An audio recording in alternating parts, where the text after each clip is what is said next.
Welcome to PS 127 academy friends. இது நான் உங்கள் பிரசாந்த். நாம் இந்த வீடியோவில் என்ன பார்க்க போறோம்னா உள்ளாட்சி அமைப்புகள், அதாவது லோக்கல் செல்ஃப் கவர்மெண்ட். இது 6th 9th பாலிட்டி புக்கில் இருக்குது ஃப்ரெண்ட்ஸ். இந்த வீடியோவுடைய PDF லிங்க் டிஸ்கிரிப்ஷனில் கொடுத்துருக்கேன் ஃப்ரெண்ட்ஸ். இது வரைக்கும் நம்ம சேனலை சப்ஸ்கிரைப் பண்ணாதவங்க சப்ஸ்கிரைப் பண்ணிங்க. வாங்க ஃப்ரெண்ட்ஸ் வீடியோக்குள்ளே போகலாம். ஃப்ரெண்ட்ஸ், இந்த உள்ளாட்சி அமைப்புகள் இந்த டாப்பிக்கில் 6th 9th புக்கு கவர் ஆகுது. இதில் நம்ம ஸ்கூல் புக்கில் சில விஷயங்கள் மிஸ்டேக்ஸோட கொடுத்துருக்காங்க. இந்த மிஸ்டேக்ஸ் நான் பல புக்ஸ் ரெஃபர் பண்ணி திருத்தி கொடுத்துருக்கேன். இது உங்களுக்கு படிக்கிறதுக்கு ரொம்ப ரொம்ப யூஸ்ஃபுல்லாக இருக்கும் ஃப்ரெண்ட்ஸ். இப்போ வீடியோவை ஸ்டார்ட் பண்ணலாம். திறமை காரணமாகவே தல சுயாட்சி அவசியமாகின்றது என்றவர் கில்க்ரைஸ்ட். மக்களுடைய நன்மைகளையும் முன்னேற்றத்தையும் அடைவதற்காக அரசு தொடர்ந்து செயல்படுகிறது என்று குறிப்பிடுபவர் அரிஸ்டாட்டில். அடுத்து உள்ளாட்சி அமைப்புகளின் வரலாறு. அதாவது இந்தியாவில் உள்ளாட்சி அமைப்புகள் எப்படி தொடங்கி எங்கே முடிஞ்சிருக்கு அப்படின்றத பார்க்கலாம். இதை நாம் பண்டைய காலத்தில் உள்ளாட்சி, இடைக்காலத்தில் உள்ளாட்சி, நவீன மற்றும் பிரிட்டிஷ் காலத்தில் உள்ளாட்சி அப்படின்னு சொல்லிட்டு பிரிக்கலாம். இப்போ பண்டைய காலத்தில் உள்ளாட்சி இதில் பிற்கால சோழர்கள் அல்லது தஞ்சை சோழ பேரரசு காலத்திலையும் மௌரிய பேரரசு காலத்திலையும் என்ன நடந்ததுன்னு பார்க்கலாம். பிற்கால சோழர்கள் அல்லது தஞ்சை சோழ பேரரசு காலத்தில் குடவோலை மூலம் உள்ளாட்சி அமைப்புகள் தேர்தல் நடைபெற்றுள்ளது. எடுத்துக்காட்டா முதலாம் பராந்தக சோழனின் உத்தரமேரூர் கல்வெட்டு அது சான்றா அமையுது. அதனால கிராம சுயாட்சி சோழர்கள் காலத்தில் உச்சத்தை தொட்டது அப்படின்னு சொல்லிட்டு சொல்றாங்க. மௌரிய பேரரசு காலத்துல உள்ளாட்சி அமைப்புகள் பற்றிய ஆவண குறிப்புகள் இருக்குதான். அதனால மௌரிய பேரரசு காலத்திலயும் உள்ளாட்சி அமைப்புகள் இருந்திருக்குது அப்படின்னு சொல்லிட்டு நம்மளுக்கு தெரியுது. அடுத்து இடைக்காலத்துல நிலப்பிரபுத்துவம் காரணமா உள்ளாட்சி அமைப்புகள் அதோடைய முக்கியத்துவத்தை இழந்திருக்குது. அடுத்து நவீன மற்றும் பிரிட்டிஷ் காலத்தில் உள்ளாட்சி. முதல்ல ரிப்பன் பிரபு தீர்மானம் இது 1882 கொண்டு வந்தாரு. அதாவது 19ஆம் நூற்றாண்டின் இறுதியில் ரிப்பன் பிரபு உள்ளாட்சிகள் அமைக்க தீர்மானம் நிறைவேற்றி நிர்வாக பரவலாக்கல் மூலம் இந்தியர்களுக்கு உள்ளாட்சி அமைப்புகளில் சுதந்திரத்தின் சுவையை ஊட்டினார். இதனால் உள்ளாட்சி அமைப்புகளின் தந்தை என்று அழைக்கப்படுகிறார். இத்தீர்மானம் உள்ளாட்சி அமைப்புகளின் மகாசாசனம் என்று அழைக்கப்படுகிறது. அதாவது நவீன பிரிட்டிஷ் காலத்துல முதலா ரிப்பன் பிரபு 1882 ஒரு தீர்மானம் எடுத்துன்னு வர்றாரு. அது என்ன தீர்மானம் அப்படின்னு பார்த்தோன்னா, கிராமங்களுக்கு நிர்வாக பரவலாக்கல் மூலமா அவங்களுக்கு ஒரு அதிகாரத்தை கொடுக்குறாரு. இதனால அவரு உள்ளாட்சி அமைப்புகளின் தந்தைன்னு சொல்லிட்டு சொல்றாரு. அவர் கொண்டு வந்த தீர்மானம் தான் உள்ளாட்சி அமைப்புகளின் மகாசாசனம் அப்படின்னு சொல்லிட்டு அழைக்கப்படுது. ரிப்பன் பிரபு தீர்மானத்தை தொடர்ந்து 1884 அதற்கு சட்ட வடிவம் கொடுக்கப்பட்டது. அப்புறமா ராயல் கமிஷன் 1907 வந்திருக்குது. அதை தொடர்ந்து மதராஸ் கிராம பஞ்சாயத்துகள் மற்றும் நகராட்சிகள் சட்டம் 1920 இயற்றப்பட்டுள்ளது. இதெல்லாம் நவீன மற்றும் பிரிட்டிஷ் காலத்துல உள்ளாட்சி. இப்போ இந்தியா விடுதலைக்கு பின் உள்ளாட்சி அமைப்புகள் என்னன்னு பார்க்கலாம். கிராம சுயராஜ்யத்தை விரும்பியவர், இந்தியாவின் ஆன்மா கிராமங்களில் வாழ்கிறது என்றவர், கிராம குடியரசு என்னும் பஞ்சாயத்துகளை கனவு கண்டவர். இந்த 3 நம்ம காந்தி. தமிழ்நாட்டில் உள்ளாட்சி அமைப்புகள் 1947 1958 வரைக்கும் எப்படி இருந்ததுன்னு பார்க்கலாம். ஆர்டிகல் 40 என்ன சொல்லுதுன்னா, கிராம பஞ்சாயத்து அமைப்பது பற்றி கூறுகிறது. பஞ்சாயத்து மாநில பட்டியலில் இருந்ததால் அப்போதைய மதராஸ் மாகாணம் மதராஸ் கிராம பஞ்சாயத்து சட்டம் 1950 இயற்றியது. இது சுதந்திர இந்தியாவில் ஜனநாயக பரவலாக்கத்தின் முதல் சட்டமாக அமைந்தது. அடுத்து மதராஸ் பஞ்சாயத்து சட்டம் 1958. இது 1957 உள்ளூர் சீர்திருத்தங்கள் மற்றும் மேத்தா குழுவின் பரிந்துரையை தொடர்ந்து இயற்றப்பட்டது. மேலும் மதராஸ் மாவட்ட வளர்ச்சி கவுன்சில் சட்டம் 1958 அதே ஆண்டில் இயற்றப்பட்டது.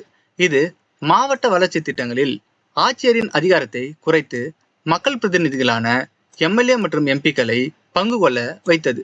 இதுதான் தமிழ்நாட்டில் 1947 1958 வரைக்கும் உள்ளாட்சி அமைப்புகளில் நடைபெற்றது. அடுத்து ஆர்டிகல் 40 படி கிராம பஞ்சாயத்துகளை மேம்படுத்த நேரு அரசாங்கம் கொண்டு வந்த 2 திட்டம் என்னன்னு பார்த்தோம்னா, சமூக மேம்பாட்டு திட்டம் அல்லது அபிவிருத்தி திட்டம், அதாவது கம்யூனிட்டி டெவலப்மெண்ட் ப்ரோக்ராம் 1952, தேசிய நீட்டிப்பு சேவை திட்டம், அதாவது நேஷனல் எக்ஸ்டென்ஷன் சர்வீஸ் 1953. இந்த 2 திட்டத்தை கொண்டு வந்தாரு.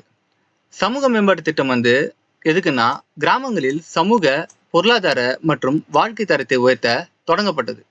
தேசிய நீட்டிப்பு சேவை திட்டம் சமூக மேம்பாட்டு திட்டத்திற்கு துணையாகவும் அதற்கு தேவையான தொழில்நுட்ப மற்றும் நிர்வாக உதவிகளை வழங்கவும் தொடங்கப்பட்டது. இந்த 2 திட்டங்களும் மக்கள் கைகளுக்கு செல்லாமல் அதிகாரிகள் கைகளில் இருந்தால் இது தோல்வி அடைந்தது. அடுத்து, சமூக மேம்பாட்டு திட்டம் மற்றும் தேசிய நீட்டிப்பு சேவை திட்டம் ஆகிய 2 திட்டங்களின் தோல்விகளை ஆராய நேரு அரசாங்கத்தால் அமைக்கப்பட்ட குழு பல்வந்த்ராய் மேத்தா குழு 1957. இந்த மேத்தா குழு பரிந்துரைகளை மத்திய அரசு மாநிலங்களின் முடிவிற்கே விட்டது. அதன்படி மாநிலங்கள் தங்கள் சொந்த பஞ்சாயத்து சட்டங்களை இயற்றின.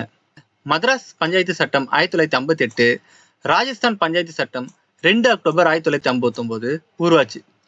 மദ്രാஸ் பஞ்சாயத்து சட்டம் 1958 அதன்படி தமிழ்நாடு தான் இதற்கான சட்டத்தை முதலில் இயற்றியது. ஆனால் அதை 1960க்கு பிறகுதான் செயல்படுத்தியது. ராஜஸ்தான் பஞ்சாயத்து சட்டம் 2 அக்டோபர் 1959. இதுல ராஜஸ்தான் மாநிலம் நாகூர் மாவட்டம் நகௌரியில் முதலாக இந்த பஞ்சாயத்து ராஜ் சட்டம் செயல்படுத்தப்பட்டது. இதற்கு நேரு அடிக்கல் நாட்டினார். கிராம பஞ்சாயத்துகள் அமைப்பு ரீதியாக உயர்நிலைகளில் உள்ள மக்கள் நிர்வாக அமைப்புகளுடன் இணைக்கப்பட வேண்டும் என்று பரிந்துரைக்கப்பட்ட 5ஆண்டு திட்டம் பார்த்தோம்னா 2வது 5ஆண்டு திட்டம் 1956 to 1961. அடுத்து, உள்ளாட்சி அமைப்புகள் தொடர்பாக அமைக்கப்பட்ட குழுக்கள் என்னன்னு பார்க்கலாம். முதல்ல பல்வந்த்ராய் மேத்தா குழு 1957, அசோக் மேத்தா குழு 1977 to 78, GVK ராவ் குழு 1985 to 86, LM சிங்வி குழு 1986. இப்போ ஒவ்வொரு குழுக்கள் அது என்ன பண்ணுச்சுன்னு பார்க்கலாம். பல்வந்த்ராய் மேத்தா குழு 1957. இக்குழுவின் 2 முக்கிய பரிந்துரைகள் என்னன்னு பார்த்தோம்னா, 3 அடுக்கு பஞ்சாயத்து முறை, அதாவது கிராம அளவில் கிராம ஊராட்சி, இது நேரடி தேர்தல். வட்டார அளவில் பஞ்சாயத்து சமிதி, இது மறைமுக தேர்தல். மாவட்ட அளவில் ஜில்லா பரிஷத், இது மறைமுக தேர்தல் ஆகியவற்றை பரிந்துரை செய்தது. பஞ்சாயத்து சமிதி தான் அனைத்து வளர்ச்சிக்கான பணிகளின் மையமாக இருக்க வேண்டும் என்றது. இதுதான் பல்வந்த்ராய் மேத்தா குழுவோட பரிந்துரை. அடுத்து, அசோக் மேத்தா குழு 1977 to 78. 2 அடுக்கு பஞ்சாயத்து முறை, அதாவது ஜில்லா பரிஷத் மற்றும் பல கிராமங்களை உள்ளடக்கிய மண்டல் பஞ்சாயத் போதும் என்று பரிந்துரைத்தது. அரசியல் கட்சிகள் அனைத்து நிலை உள்ளாட்சி தேர்தலிலும் பங்கு பெற வேண்டும் என்றது. இதுதான் அசோக் மேத்தா குழு. அடுத்து, GVK ராவ் குழு 1985 to 86. இக்குழு இந்திய திட்டக்குழுவால் கிராமப்புற மேம்பாடு மற்றும் வறுமை ஒழிப்புக்கான நிர்வாக ஏற்பாடுகளை ஆராய நியமிக்கப்பட்டது. இக்குழு தனது ஆய்வில் கிராமப்புற வளர்ச்சி திட்டங்கள் மற்றும் அதன் செயல்பாடுகள் அதிகார வர்க்கத்தினர் கைகளுக்கு சென்றதை கண்டறிந்தது. பஞ்சாயத்து ராஜை வேரற்ற புற்கள், அதாவது கிராஸ் வித்தவுட் ரூட் என்று வர்ணித்தது. அடுத்து, LM சிங்வி குழு 1986. இக்குழு பஞ்சாயத்துக்கு அரசியலமைப்பு அந்தஸ்து வேண்டும் என்று பரிந்துரைத்தது.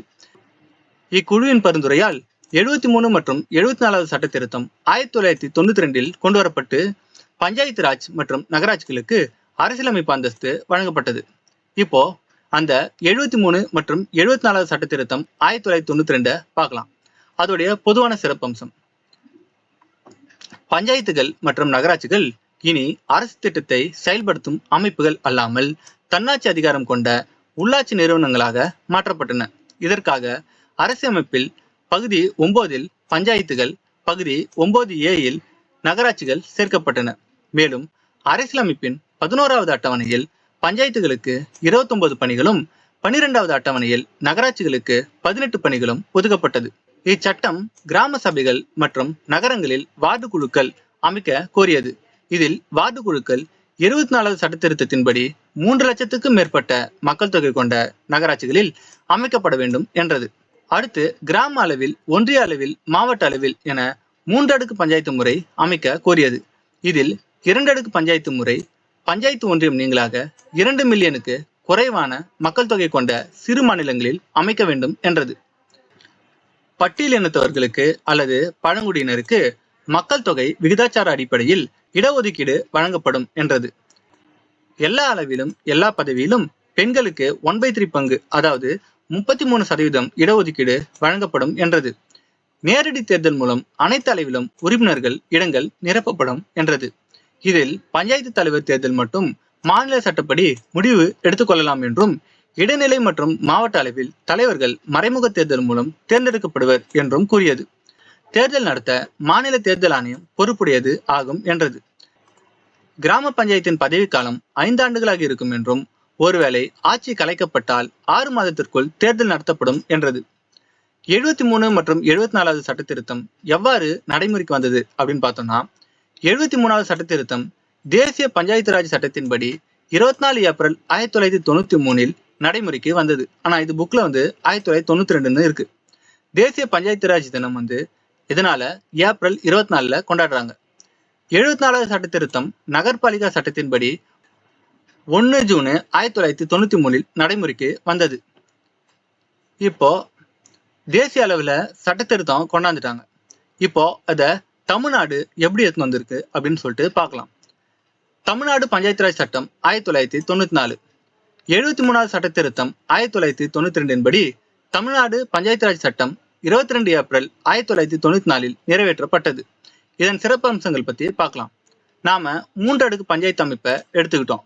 கிராம சபையை உருவாக்கணும், மாநில தேர்தல் ஆணையம் நிறுவனம், மாநில நிதி ஆணையம் நிறுவனம், பட்டியலினத்தவர் மற்றும் பழங்குடியினருக்கு இடஒதுக்கீடு வழங்கணும், பெண்களுக்கு 1/3 பங்கு இடஒதுக்கீடு, 2016 சட்டத்திட்டத்தின்படி அவங்களுக்கு 50% இடஒதுக்கீடும் வழங்கப்பட்டது.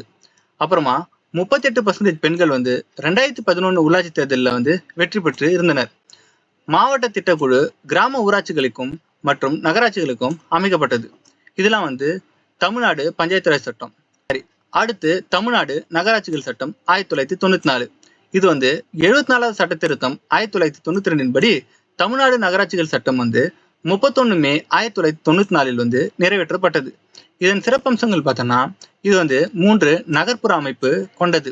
வார்டு குழுக்கள் உருவாக்கப்பட்டது. அதே மாதிரி மாநில தேர்தல் ஆணையம், மாநில நிதி ஆணையம், பட்டியலினத்தவர் பழங்குடியினருக்கு இடஒதுக்கீடு, பெண்களுக்கு இடஒதுக்கீடு, இதெல்லாம் இந்த தமிழ்நாடு நகராட்சிகள் சட்டத்துக்கும் சேம் தான். 2011 மக்கள் தொகை கணக்கெடுப்பின்படி இந்தியாவின் கிராம பஞ்சாயத்துகளின் எண்ணிக்கை 2.5 லட்சம் கிராம பஞ்சாயத்துகள். அடுத்து கூற்று காரணம் பார்க்கலாம். 73வது சட்ட திருத்தத்தின் மூலம் உள்ளாட்சி அமைப்புகள் ஏற்படுத்தப்பட்டன. மக்களாட்சியானது உள்ளாட்சி அரசாங்கங்களின் மூலம் அடித்தட்டு மக்களை சென்றடைந்தது. கூற்று காரணம் இரண்டும் சரியானது, மேலும் கூற்று காரணத்திற்கான சரியான விளக்கமாகும். இப்போ உள்ளாட்சி அரசாங்கங்களின் வகைகள் பார்க்கலாம். உள்ளாட்சி அரசாங்கங்களின் வகைகள் மொத்தம் 2 வகை. அதாவது கிராமங்கள், நகரங்கள். உள்ளாட்சி தேர்தல் வயது வரம்பு மற்றும் பதவி காலத்தை பற்றி பார்க்கலாம். 21 வயது நிரம்பிய ஒருவர் உள்ளாட்சி தேர்தலில் அனைத்து நிலைகளிலும் போட்டியிடலாம். 18 வயது நிரம்பியவர் வாக்களிக்கலாம். இவங்களோட பதவி காலம் 5 ஆண்டுகள். அதற்கு முன்பு கலைந்தால் 6 மாதத்திற்குள் தேர்தல் நடத்தி முடிக்கப்பட வேண்டும். இப்போ கிராம உள்ளாட்சியின் 3 அடுக்கு அமைப்பு என்னன்னு பார்க்கலாம். கிராம ஊராட்சி, ஊராட்சி ஒன்றியம், மாவட்ட ஊராட்சி என்னும் 3 அடுக்கு அமைப்பை கொண்டது. வெளி உலகத்திற்கும் கிராமங்களுக்கும் இடையே ஒரு பாலமாக செயல்படுவது அப்படின்னு பார்த்தோம்னா நகரப்பகுதிகள். இப்போ நகர்ப்புற உள்ளாட்சியின் 3 அடுக்கு அமைப்பு பார்க்கலாம். பேரூராட்சி, நகராட்சி, மாநகராட்சி, இதெல்லாம் 3 அடுக்கு அமைப்பு. இப்போ கிராம ஊராட்சி, வில்லேஜ் பஞ்சாயத்து பத்தி பார்க்கலாம். கிராம ஊராட்சி அப்படின்னா என்னன்னா, 500 அல்லது அதற்கு மேற்பட்ட மக்கள் தொகை கொண்ட பகுதி கிராம ஊராட்சி. இது அடிமட்ட உள்ளாட்சி அமைப்பு. மக்களுக்கும் அரசுக்கும் இணைப்பு பாலமாக செயல்படுகிறது. இப்போ கிராமப்புற உள்ளாட்சி தேர்தலில் வாக்காளர்கள் தேர்ந்தெடுக்கும் பிரதிநிதிகள் எத்தனை பேர் அப்படின்னு பார்த்தோம்னா மொத்தம் 4 பேர். அவங்க யாருன்னா, ஊராட்சி மன்ற தலைவர், பகுதி உறுப்பினர், ஊராட்சி ஒன்றிய உறுப்பினர், மாவட்ட ஊராட்சி குழு உறுப்பினர். நகர்ப்புற உள்ளாட்சி தேர்தலில் ஒரு வாக்கு செலுத்தி ஒரு பிரதிநிதியை மட்டுமே தேர்ந்தெடுப்பாங்க. அதனால கிராமப்புற உள்ளாட்சிக்கும் நகர்ப்புற உள்ளாட்சிக்கும் டிஃபரன்ஸ் இருக்குது. இப்போ கிராம ஊராட்சி தேர்தல். இப்போ தேர்தல் பார்த்தோம்னா நேரடி தேர்தல் மூலம் மக்கள் பஞ்சாயத்து தலைவர் மற்றும் வார்டு உறுப்பினர்கள் தேர்ந்தெடுக்கப்படுகிறார்கள். மறைமுக தேர்தல் மூலம் பஞ்சாயத்து துணைத் தலைவர் வார்டு உறுப்பினர்களால் தங்களுக்குள் தேர்ந்தெடுக்கப்படுகிறார்கள். அடுத்து கிராம ஊராட்சியின் நிர்வாக கண்காணிப்பு அதிகாரம் யாருன்னு பார்க்கலாம். மாவட்ட ஆட்சியர், இவர் தான் கிராம ஊராட்சியின் ஆய்வாளர். அவர் கிராம ஊராட்சியின் செயல்பாடுகளை கண்காணிக்கவும் தவறு நடக்கும் பட்சத்தில் சட்டப்பூர்வ நடவடிக்கை எடுக்கவும் முழு அதிகாரம் கொண்டுள்ளார். அடுத்து கிராம நிர்வாக அதிகாரி, பஞ்சாயத்து செயலாளர், இவங்கெல்லாம் வந்து கிராம ஊராட்சியின் செயல் அதிகாரி ஆவார்கள். கிராம ஊராட்சியின் பணிகள். தமிழ்நாடு உள்ளாட்சி அமைப்புகள் சட்டம் 1994 படி இவங்களுக்கு மொத்தம் 2 வகை பணிகள் இருக்கு. ஒன்று வந்து கட்டாய பணிகள், இன்னொன்று வந்து விருப்ப பணிகள். இப்போ கட்டாய பணிகள் பெரும்பாலும் அன்றாட பணி தான் வந்து கட்டாய பணிகள். என்னன்னு பார்த்தோம்னா, குடிநீர் விநியோகம் செய்தல், சாலைகள் அமைத்தல், தெருவிளக்குகள் அமைத்தல், சிறிய பாலங்கள் அமைத்தல், இடுகாடுகள் அமைத்தல், பொது கழிப்பிடம் பராமரித்தல், வீட்டு மனைகள் அனுமதி அளித்தல், தெருக்களை சுத்தம் செய்தல், வடிகால் அமைப்பு அமைத்தல், மத்திய மாநில அரசின் நலத்திட்டங்களை செயல்படுத்துதல். இவங்களோட விருப்ப பணிகள் என்னன்னு பார்த்தோம்னா, பொருட்காட்சிகள் நடத்துதல், சந்தைகள் நடத்துதல், மரங்களை நடுதல், பூங்காக்கள் அமைத்தல், கிராம நூலகங்கள் அமைத்தல், திருவிழாக்கள் நடத்துதல், விளையாட்டு மைதானங்கள் அமைத்தல், தொகுப்பு வீடுகள் கட்டித்தருதல், வண்டிகள் நிறுத்தப்படும் இடங்களில் உள்ள வாகனங்கள், இறைச்சி கூடங்கள் மற்றும் கால்நடைகளின் கொட்டகைகள் பராமரித்தல். இதெல்லாம் வந்து அவங்களுடைய விருப்ப பணிகள். இப்போ கிராம உள்ளாட்சி விதிக்கும் வரிகள் மற்றும் அதன் வருவாய்கள் என்னன்னு பார்க்கலாம். 3 அடுக்கு உள்ளாட்சி அமைப்பில், அதாவது கிராம ஊராட்சி, ஊராட்சி ஒன்றியம், மாவட்ட ஊராட்சி, இதுல வந்து வரி விதிக்கும் அதிகாரம் பெற்ற ஒரே அமைப்பு இந்த கிராம ஊராட்சி தான். ஊராட்சி ஒன்றியத்துக்கும் மாவட்ட ஊராட்சிக்கும் நேரடியாக வரிகளை விதிக்கும் அதிகாரம் கிடையாது. மத்திய மாநில அரசு ஒதுக்கும் நிதி இதன் வருவாய் ஆதாரங்கள் ஆகும். என்னென்ன அப்படின்னு பார்த்தோம்னா, இந்த கிராம ஊராட்சி வந்து என்னென்ன வரி விதிக்கும் அப்படின்னு பார்த்தோம்னா, வீட்டு வரி மற்றும் சொத்து வரி, தொழில் வரி, கடைகள் மீது வரி, குடிநீர் இணைப்பு கட்டணம், நிலவரி, சொத்துரிமை மாற்றத்திற்கு குறிப்பிட்ட பங்கு, மத்திய மாநில அரசு நிதி ஒதுக்கீடு, இதெல்லாம் வந்து கிராம உள்ளாட்சி விதிக்கிற வரி. அடுத்து கிராம சபை கூட்டம். கிராம சபை மக்களாட்சியின் ஆணிவேர் என்று அழைக்கப்படுகிறது. இது பஞ்சாயத்து ராஜ் அமைப்பின் அடிமட்ட மற்றும் நிரந்தர அமைப்பு. 18 வயது நிறைவடைந்த அந்தந்த கிராம வாக்காளர் பட்டியலில் பெயர் உள்ள அனைவரும் கிராம சபை கூட்டத்தில் கலந்து கொள்ளலாம். அவர்கள் கிராம சபை கூட்டத்தின் உறுப்பினர்கள் ஆவார்கள். அடுத்து பஞ்சாயத்து தலைவர் கிராம சபை கூட்டத்தை கூட்டும் பொறுப்பு கொண்டவர். மாவட்ட ஆட்சியர், வட்டார வளர்ச்சி அலுவலர், இவங்களாம் கிராம சபை கூட்டத்தில் கலந்து கொள்ளும் அதிகாரிகள் ஆவார்கள். இதுதான் வந்து கிராம சபை கூட்டம். கிராம சபை கூட்டம் வந்து வருடத்தில் எத்தனை முறை நடைபெறும் அப்படின்னு பார்த்தோம்னா, மொத்தம் 6 முறை வந்து நடைபெறும். ஜனவரி 26 குடியரசு தினம், மார்ச் 22 உலக தண்ணீர் தினம், மே 1 உழைப்பாளர் தினம், ஆகஸ்ட் 15 சுதந்திர தினம், அக்டோபர் 2 காந்தி ஜெயந்தி, நவம்பர் 1 உள்ளாட்சி தினம். இந்த 6 நாளும் வந்து கிராம சபை கூட்டம் நடைபெறும். அதே மாதிரி சிறப்பு கிராம சபை கூட்டம் இந்த குறிப்பிட்ட 6 நாட்கள் தவிர்த்து தேவைக்கேற்ப அவசர காலங்களில் கூட்டம் கூடுவது சிறப்பு கிராம சபை கூட்டம். இப்போ கிராம ஊராட்சி பார்த்துட்டோம். அடுத்து ஊராட்சி ஒன்றியம் அல்லது பஞ்சாயத்து சமிதி, அதாவது பஞ்சாயத்து யூனியன் பத்தி பார்க்கலாம். ஊராட்சி ஒன்றியம் அப்படின்னா என்னன்னா, 5000 மக்கள் தொகை என்ற அடிப்படையில் பல கிராம ஊராட்சிகள் ஊராட்சி ஒன்றிய பகுதிகளாக பிரிக்கப்படுகின்றது. இது பஞ்சாயத்து ராஜ்ய கட்டுமானத்தின் இடைமட்ட அமைப்பு. இதுதான் வந்து ஊராட்சி ஒன்றியம் அப்படின்னு சொல்லிட்டு சொல்லுவாங்க. இவங்களுடைய தேர்தல் என்னன்னு பார்த்தோம்னா, நேரடி தேர்தல் மூலமாக ஊராட்சி ஒன்றியத்தின் பகுதி உறுப்பினர் தேர்ந்தெடுக்கப்படுகிறார்கள். மறைமுக தேர்தல் மூலமா ஊராட்சி ஒன்றிய தலைவர் மற்றும் துணைத் தலைவரை வந்து ஊராட்சி ஒன்றிய பகுதி உறுப்பினர்கள் வந்து தங்களுக்குள் தேர்ந்தெடுக்கின்றனர். அடுத்து ஊராட்சி ஒன்றியத்தின் நிர்வாக கண்காணிப்பு அதிகாரம் என்னன்னு பார்க்கலாம். மாவட்ட ஆட்சியர் மற்றும் மாவட்ட திட்ட அலுவலர், அதாவது பிளானிங் ஆபீசர், ஊராட்சி ஒன்றியத்தின் வளர்ச்சி பணிகளை கண்காணிக்கும் அதிகாரம் கொண்டவர்கள். வட்டார வளர்ச்சி அலுவலர், அதாவது பிடிஓ, ஊராட்சி ஒன்றியத்தின் செயல் அதிகாரி ஆவார். அடுத்து ஃபேக்ஸ் கொஸ்டின். தமிழ்நாட்டில் அதிக ஊராட்சி ஒன்றியம் கொண்ட மாவட்டம் வந்து விழுப்புரம் மாவட்டம், 22 ஊராட்சியும் கொண்டது. தமிழ்நாட்டில் குறைந்த ஊராட்சி ஒன்றியம் கொண்ட மாவட்டம் வந்து நீலகிரி மற்றும் பெரம்பலூர் மாவட்டம், தலா 4 ஊராட்சி ஒன்றியத்தை கொண்டிருக்குது. அடுத்து ஊராட்சி ஒன்றியத்தின் பணிகள். குடிநீர் விநியோகம், சாலைகள் அமைத்தல், பொருட்காட்சி நடத்துதல், இதெல்லாம் வந்து கிராம ஊராட்சி பணிகளோட ஒத்துப்போகுது. சில எக்ஸ்ட்ரா பண்ணி பார்த்தீங்கன்னா, சமூக காடுகளை பராமரித்தல், துவக்கப்பள்ளி கட்டடங்கள் சீர் செய்தல், இதெல்லாம் ஊராட்சி ஒன்றியத்தோட சில பணிகள். அடுத்து ஊராட்சி ஒன்றியம் மக்களுக்கான சேவை மையங்களை அமைக்குது. அது என்னென்னு பார்த்தோம்னா, கிராம சுகாதார நிலையங்கள் அமைத்தல், கால்நடை மருத்துவமனைகள் நிறுவுதல், மகப்பேறு விடுதிகள் அமைத்தல், இதெல்லாம் வந்து ஊராட்சி ஒன்றியத்தோட சில முக்கியமான பணி. அடுத்து மாவட்ட ஊராட்சி அல்லது ஜில்லா பரிஷத், அதாவது டிஸ்ட்ரிக்ட் பஞ்சாயத்து பத்தி பார்க்கலாம். மாவட்ட ஊராட்சி என்பது 50,000 என்ற மக்கள் தொகை அடிப்படையில் ஒரு மாவட்டம் பல மாவட்ட ஊராட்சிகளாக பிரிக்கப்படுகிறது. இது பஞ்சாயத்து ராஜ்ய கட்டுமானத்தின் மேல்மட்ட அமைப்பு. இதோடைய தேர்தல் வந்து எப்படி நடக்குது அப்படின்னு பார்த்தோம்னா, நேரடி தேர்தல் மூலம் மக்களால் மாவட்ட ஊராட்சியின் பகுதி உறுப்பினர்கள் அதாவது கவுன்சிலர்கள் வந்து தேர்ந்தெடுக்கப்படுகிறார்கள். மறைமுக தேர்தல் மூலம் மாவட்ட ஊராட்சியின் தலைவர் மற்றும் துணைத் தலைவரை மாவட்ட ஊராட்சியின் பகுதி உறுப்பினர்கள் தங்களுக்குள் தேர்ந்தெடுக்கின்றனர். அடுத்து மாவட்ட ஊராட்சியின் நிர்வாக கண்காணிப்பு அதிகாரத்தை பத்தி பார்க்கலாம். கிராம வளர்ச்சி இணை இயக்குனர் அதாவது joint director of rural development எனப்படும் மாவட்ட திட்ட அலுவலர் அதாவது பிளானிங் ஆபீசர் மற்றும் மாவட்ட ஆட்சியர் இவங்க 2 பேரும் மாவட்ட ஊராட்சியின் நிர்வாக மற்றும் வளர்ச்சி பணிகளை கண்காணிக்கும் அதிகாரம் கொண்டவர்கள்.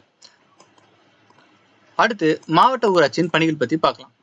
கிராம ஊராட்சி மற்றும் ஊராட்சி ஒன்றியத்தின் வளர்ச்சி திட்டங்கள் மற்றும் தேவைகள் குறித்து அரசுக்கு தகவல் தெரிவிப்பது, மாவட்ட திட்டக்குழுவின் பணிகளை கண்காணிப்பது, இதெல்லாம் வந்து மாவட்ட ஊராட்சியின் பணிகள். இப்ப நம்ம கிராம ஊராட்சி பத்தி பார்த்துட்டோம். அடுத்து நகர உள்ளாட்சி பத்தி பார்க்கலாம். முதல்ல பேரூராட்சி அதாவது டவுன் பஞ்சாயத் ஆர் நகர் பஞ்சாயத். இந்தியாவில் பேரூராட்சி என்ற அமைப்பை முதன்முறையாக அறிமுகப்படுத்திய மாநிலம் வந்து பார்த்தோன்னா தமிழ்நாடு தான். இப்போ பேரூராட்சி அப்படின்னா என்னன்னு பார்க்கலாம். கிராமத்திற்கும் நகரத்திற்கும் இடைப்பட்ட பகுதி தான் இந்த பேரூராட்சி. பொதுவாக 10,000க்கு அதிகமான மக்கள் தொகையும் அதிக வருவாயும் கொண்ட பகுதி பேரூராட்சி எனப்படுகிறது. எனினும் தமிழ்நாட்டில் 5 முதல் 15,000 மக்கள் தொகையும் அதிக வருவாயும் கொண்ட பகுதி பேரூராட்சி எனப்படுகிறது. இப்போ பேரூராட்சி தேர்தல் பத்தி பார்க்கலாம். நேரடி தேர்தல் மூலம் மக்களால் பேரூராட்சி வார்டு உறுப்பினர்கள் தேர்ந்தெடுக்கப்படுகிறார்கள். மறைமுக தேர்தல் மூலம் பேரூராட்சி தலைவர் வார்டு உறுப்பினர்களால் தங்களுக்குள் தேர்ந்தெடுக்கப்படுகிறார். அடுத்து பேரூராட்சியின் நிர்வாக அதிகாரி அவரு யாருன்னு பார்த்தோம்னா செயல் அலுவலர் அதாவது இஓ எக்ஸிகியூட்டிவ் ஆஃபீஸர்னு சொல்லிட்டு சொல்லுவாங்க. இப்போ பேரூராட்சி முடிஞ்சிச்சு. அடுத்து நகராட்சி அதாவது முனிசிபல் கவுன்சில் ஆர் முனிசிபாலிட்டி பத்தி பார்க்கலாம். நகராட்சி என்பது பொதுவாக 15,000 முதல் 3 லட்சத்திற்கு உட்பட்ட மக்கள் தொகையும் அதிக வருவாயும் கொண்ட பகுதி நகராட்சி எனப்படுகிறது. எனினும் தமிழ்நாட்டில் வந்து பாத்தீங்கன்னா 1 லட்சத்துக்கு அதிகமான மக்கள் தொகையும் அதிக வருவாயும் கொண்ட பகுதி நகராட்சி அப்படின்னு சொல்லிட்டு சொல்றாங்க. இப்போ இவங்களோட தேர்தல் வந்து பாத்தீங்கன்னா நேரடி தேர்தல் மூலம் மக்கள் நகராட்சி வார்டு உறுப்பினர்களை தேர்ந்தெடுக்கிறார்கள். மறைமுக தேர்தல் மூலம் நகரசபை தலைவர் வார்டு உறுப்பினர்களால் தங்களுக்குள் தேர்ந்தெடுக்கப்படுகிறார். நகராட்சியின் நிர்வாக அதிகாரி யாருன்னு பார்த்தோம்னா நகராட்சி ஆணையர் அதாவது முனிசிபல் கமிஷனர் சொல்லிட்டு சொல்லுவாங்க. தமிழ்நாட்டில் முதலில் உருவாக்கப்பட்ட நகராட்சி பாத்தீங்கன்னா வாலாஜாப்பேட்டை நகராட்சி. இது வந்து வேலூர் மாவட்டத்துல இருக்கு. அதிக நகராட்சிகள் கொண்ட மாவட்டம் வந்து பாத்தீங்கன்னா காஞ்சிபுரம் மாவட்டம். இப்போ நகராட்சி பத்தி பார்த்துட்டோம். அடுத்து மாநகராட்சி அதாவது கார்பரேஷன் சொல்லிட்டு சொல்லுவாங்க. மாநகராட்சி என்பது பொதுவாக 10 லட்சத்திற்கு அதிகமான மக்கள் தொகையும் அதிக வருவாயும் உள்ள பகுதி மாநகராட்சி எனப்படும். எனினும் தற்போது தமிழ்நாடு நகர்ப்புற உள்ளாட்சி அமைப்புகள் 2வது திருத்த மசோதா 2024 படி 2 லட்சம் மக்கள் தொகையும் 20 கோடி வருவாயும் கொண்ட பகுதி மாநகராட்சி எனப்படுகிறது. தற்போது தமிழ்நாட்டில் வந்து பாத்தீங்கன்னா 25 மாநகராட்சிகள் உள்ளன. அடுத்து மாநகராட்சியோட தேர்தல் பத்தி பார்க்கலாம். நேரடி தேர்தல் மூலமா மக்களால் மாநகராட்சி வார்டு உறுப்பினர்கள் வந்து தேர்ந்தெடுக்கப்படுகிறார்கள். மறைமுக தேர்தல் மூலமா மேயர் வந்து வார்டு உறுப்பினர்களால் தங்களுக்குள் தேர்ந்தெடுக்கப்படுகிறார். சில மாநிலங்களில் மேயரை மக்கள் நேரடியாக தேர்ந்தெடுக்கின்றனர். ஆனா 2016க்கு பிறகு தமிழ்நாடு அரசு மேயர் தேர்தலை மறைமுக தேர்தல் ஆக்கியது. இந்தியாவின் ஆரம்பகால மாநகராட்சிகள் பார்த்தோம்னா மும்பை, சென்னை, கொல்கத்தா. இந்தியாவின் மிக பழமையான மாநகராட்சி அப்படின்னு பார்த்தோம்னா சென்னை. இது வந்து 1688 உருவாக்குனாங்க. இது 2ஆம் ஜேம்ஸ் என்பவரின் சாசன சட்டம் 1687 படி உருவாக்கப்பட்டது. அடுத்து மேயர் என்றவர் யாரு, அவங்களோட பணிகள் என்னன்னு பார்க்கலாம். மேயர் என்பவர் வந்து பாத்தீங்கன்னா அரசுக்கும் மாநகராட்சி உறுப்பினர்களுக்கும் இடையே ஒரு இணைப்பு பாலமாக செயல்படுவார். மாநகராட்சியின் முதல் குடிமகன். இவரோட பதவிக்காலம் வந்து 5 ஆண்டுகள். மேயரின் பணிகள் என்ன அப்படின்னு பார்த்தோம்னா வெளிநாட்டு பிரமுகர்களை வரவேற்று உபசரிப்பது, மாநகராட்சி மன்ற கூட்டத்திற்கும் மற்றும் நிலைக்குழு கூட்டத்திற்கும் தலைமை தாங்குவது. மாநகராட்சி நிர்வாகத்தினை மேற்கொள்பவரும் பார்த்தோம்னா மாநகராட்சி ஆணையர் அதாவது கார்பரேஷன் கமிஷனர் சொல்லிட்டு சொல்லுவாங்க. இவர் ஒரு IAS அதிகாரி ஆவார். அடுத்து நகர்ப்புற உள்ளாட்சி அமைப்புகள் விதிக்கும் வரிகள் அல்லது அவற்றோட வருவாய் என்ன அப்படின்னு சொல்லிட்டு பார்க்கலாம். பேரூராட்சி, நகராட்சி, மாநகராட்சி ஆகிய 3ம் வரி விதிக்கும் அதிகாரம் கொண்டுள்ளன. அவை வந்து பாத்தீங்கன்னா வீட்டு வரி மற்றும் சொத்து வரி, தொழில் வரி, வணிக வளாக வரி, நீர் மற்றும் கழிவுநீர் கட்டணம், வாகன கட்டணம், விளம்பர வரி, மத்திய மாநில அரசு நிதி ஒதுக்கீடு, இதெல்லாம் நகர்ப்புற உள்ளாட்சி அமைப்புகள் விதிக்கும் வரிகள். அடுத்து இந்தியாவில் காணப்படும் 8 வகை நகர்ப்புற அமைப்புகள் என்னன்னு பார்க்கலாம். மாநகராட்சி, நகராட்சி, அறிவிக்கப்பட்ட பகுதி குழுக்கள், நகர்ப்பகுதி குழுக்கள், இராணுவ குடியிருப்பு வாரியம் அல்லது பாளைய வாரியங்கள், குடியிருப்பு அல்லது நகரியங்கள் அல்லது தொழில் நகரங்கள், துறைமுக பொறுப்பு கழகம், சிறப்பு நோக்க நிறுவனம், அதாவது municipal corporation, municipality, notified area committee, town area committee, cantonment board, township, port trust, special purpose agency. இப்போ நம்ம நகர்ப்புற உள்ளாட்சி அமைப்புகள் பத்தி பார்த்துட்டோம். அடுத்து உள்ளாட்சி அமைப்புகள் எதிர்கொள்ளும் சவால்கள் பத்தி பார்க்கலாம். உள்ளாட்சி அமைப்புகள் எதிர்கொள்ளும் சவால்கள். உள்ளாட்சி அமைப்புகளின் பணிகள் அல்லது அதிகாரங்கள் தெளிவாக வரையறுக்கப்படவில்லை. நிதி ஒதுக்கீடு மற்றும் தேவைகளின் மதிப்பீடு ஒத்துப்போகவில்லை. சாதி, வகுப்பு மற்றும் சமயம் ஆகிய 3ஐயும் அடிப்படையாக கொண்டே முடிவுகள் எடுக்கப்படுகின்றன. அலுவலர்கள் மற்றும் மக்களால் தேர்ந்தெடுக்கப்பட்ட உறுப்பினர்கள் பொறுப்பற்ற நிலையில் உள்ளனர். இப்போ தமிழகத்தில் உள்ளாட்சி அமைப்புகள் பத்தி பார்க்கலாம். தமிழ்நாட்டில் உள்ளாட்சி அமைப்புகள் தேர்தலை நடத்துவது மாநில தேர்தல் ஆணையம். தமிழக தேர்தல் ஆணையம் அமைந்துள்ள இடம் பாத்தீங்கன்னா சென்னை, கோயம்பேடு. அடுத்து ஈரோடு நகராட்சி தலைவராக பெரியார் பொறுப்பேற்ற வருடம் பாத்தீங்கன்னா 1917. இந்திய நகராட்சி நிர்வாகிகளின் வரலாற்றில் முதலில் குழாய் மூலம் குடிநீர் விநியோகம் செய்த நகராட்சி தலைவர் பெரியார். அவரது காலத்தில் குடிநீர் வசதி மற்றும் சுகாதார வசதிகளை ஏற்படுத்தி தருவதில் முனைப்பு காட்டினார். தற்போது தமிழ்நாட்டில் உள்ள மாவட்டங்களின் எண்ணிக்கை பாத்தீங்கன்னா 38. 2026 படி தமிழ்நாட்டில் உள்ள கிராம ஊராட்சிகள் 12,525, ஊராட்சி ஒன்றியங்கள் 388, மாவட்ட ஊராட்சிகள் 36, பேரூராட்சிகள் 490, நகராட்சிகள் 148, மாநகராட்சிகள் 25. முதல் மாநகராட்சி பாத்தீங்கன்னா சென்னை, 25வது மாநகராட்சி பாத்தீங்கன்னா திருவண்ணாமலை. அடுத்து சில சுகாதார திட்டங்கள் பத்தி பார்க்கலாம். ஒன்றிணைந்த குறைந்த செலவிலான சுகாதார திட்டம் ILCS, அதாவது இன்டகிரேட்டட் லோ காஸ்ட் சானிடேஷன். இது எதுக்காக கொண்டாந்தாங்கன்னா 2010ஆம் ஆண்டிற்குள் மனித கழிவுகளை மனிதர்களே அகற்றும் முறையை நீக்கும் நோக்கில் உலர் கழிவறைகளை அமைக்க மானியங்கள் உயர்த்தி வழங்கும் திட்டம். அடுத்து ஜவஹர்லால் நேரு தேசிய நகர்ப்புற புதுப்பித்தல் திட்டம், அதாவது Jawaharlal Nehru national urban renewal mission. இது எதுக்காக கொண்டாந்தாங்க அப்படின்னு பார்த்தோம்னா, குடிசை பகுதி மக்களுக்கு அடிப்படை தேவைகளான குடிநீர், துப்புரவு, கழிவுநீர் அகற்றல், மின்சாரம், ஆரோக்கியம், சமூக பாதுகாப்பு மற்றும் வீடு வழங்குதல் போன்றவற்றுக்காகவும், உலர் கழிவு மேலாண்மை வசதிகளை மேம்படுத்துதல், சிறு மற்றும் நடுத்தர நகரங்களுக்கான கட்டமைப்பு, ஆளுகை மற்றும் நகர்ப்புற கட்டமைப்பு வளர்ச்சி திட்டங்களை மேம்படுத்துவதற்காக இது கொண்டாந்தாங்க. அடுத்து ராஜீவ் ஆவாஸ் யோஜனா திட்டம், அதாவது ராஜீவ் ஆவாஸ் யோஜனா. இது எதுக்காக கொண்டாந்தாங்க அப்படின்னு பார்த்தோம்னா, ஒவ்வொரு வீட்டிற்கும் தண்ணீர் வசதியுடன் கூடிய கழிப்பறை வழங்கும் திட்டம் தான் இந்த ராஜீவ் ஆவாஸ் யோஜனா திட்டம். அடுத்து ஜவஹர் ரோஜ்கார் யோஜனா திட்டம். இது மக்களுக்கு வீடு கட்டி கொடுக்கும் திட்டம். அவ்வளவுதான் ஃப்ரெண்ட்ஸ், நம்ம உள்ளாட்சி அமைப்புகள் பத்தி மொத்தமா பார்த்துட்டோம். இதுல நான் இந்த வீடியோ உங்களுக்கு ரொம்ப யூஸ்ஃபுல்லா இருக்கும் ஃப்ரெண்ட்ஸ். இந்த வீடியோ உங்களுக்கு பிடிச்சிருந்தா லைக் பண்ணுங்க, ஷேர் பண்ணுங்க, சப்ஸ்கிரைப் பண்ணுங்க, பக்கத்துல இருக்க பெல் ஐக்கானும் கிளிக் பண்ணுங்க. மறக்காம படிச்சுக்கிட்டு இருக்க உங்க ஃப்ரெண்ட்ஸ்க்கும் ஷேர் பண்ணுங்க. திருப்பி நான் சொல்றேன், இந்த வீடியோவுடைய PDF லிங்க் டிஸ்கிரிப்ஷன்ல இருக்கு. இதை டவுன்லோட் பண்ணி உங்க எக்ஸாமுக்கு யூஸ் பண்ணிக்கோங்க. ஓகே ஃப்ரெண்ட்ஸ், அடுத்த வீடியோவில் பார்க்கலாம்.